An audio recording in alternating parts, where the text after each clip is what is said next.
Rapat pleno rekapitulasi pemilu 2024 secara serentak dilaksanakan setiap panitia pemilihan kecamatan atau PPK, salah satunya di Dramaga, Kabupaten Bogor. Dari 10 desa, 3 desa terselesaikan dalam rekapitulasi satu panel selama 5 hari. Guna memaksimalkan pelaksanaan pleno rekapitulasi saat monitoring Camat Dramaga Atep Saleh Sumaryo terlihat 4 panel digelar dalam satu ruangan di gudang logistik PPK Dramaga.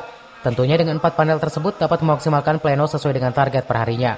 Pelaksanaan pleno per desanya bahkan melebihi waktu berhari-hari dalam penghitungan rekapitulasi, seperti Desa Ciherang yang memiliki tempat pemungutan suara terbanyak di Kecamatan Dramaga.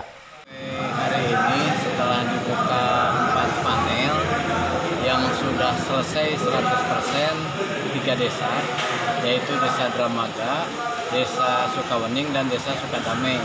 Sekarang sedang berlangsung Desa Petir, Desa Ciherang nih hari keempat, ya benar-benar ini selesai, tinggal 4 lagi. Desa Ciherang, Desa Babakan, sama Desa Purwasari. Mudah-mudahan sesuai dengan harapan bisa selesai di 2 hari lagi. Oh, sebelumnya memang panel itu sendiri hanya satu atau gimana, Pak? Awalnya satu. Jadi kalau panelnya satu hari itu hanya dapat 12 TPS. Belum lagi ritmenya yang belum ketemu. Nah sekarang alhamdulillah ritmenya sudah mulai ketemu, cara pengucapan, cara penghitungan dari saksi dan juga itu semuanya sudah kompak. Akhirnya bisa satu hari itu 14 TPS.